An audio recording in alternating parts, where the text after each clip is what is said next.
ಬೆಂಗಳೂರು ಅಭಿವೃದ್ಧಿ ಪ್ರಾಧಿಕಾರದ ಆಯುಕ್ತರಾಗಿ ಐಎಎಸ್ ಅಧಿಕಾರಿ ಮಹಂತೇಶ್ ಬಿಳಗಿ ಅವರನ್ನು ನೇಮಕ ಮಾಡಲು ಸರ್ಕಾರ ಚಿಂತಿಸಿದೆ.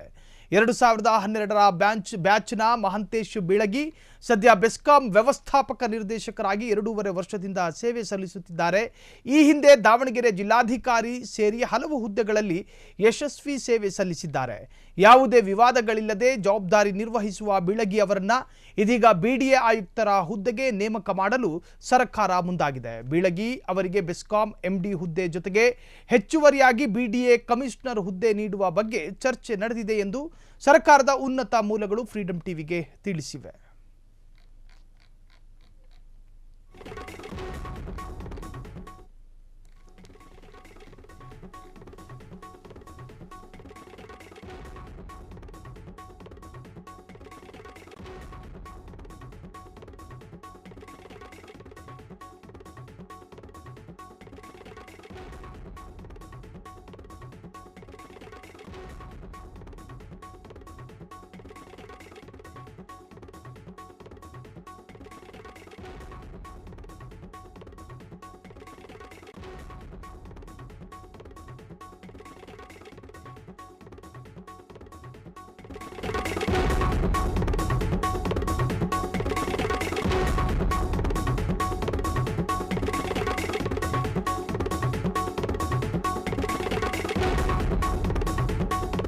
ಕ್ಷಣ ಕ್ಷಣದ ಸುದ್ದಿಗಳಿಗಾಗಿ ಫ್ರೀಡಂ ಟಿವಿ ಸಬ್ಸ್ಕ್ರೈಬ್ ಮಾಡಿ, ಲೈಕ್ ಮಾಡಿ ಹಾಗೂ ಫಾಲೋ ಮಾಡಿ.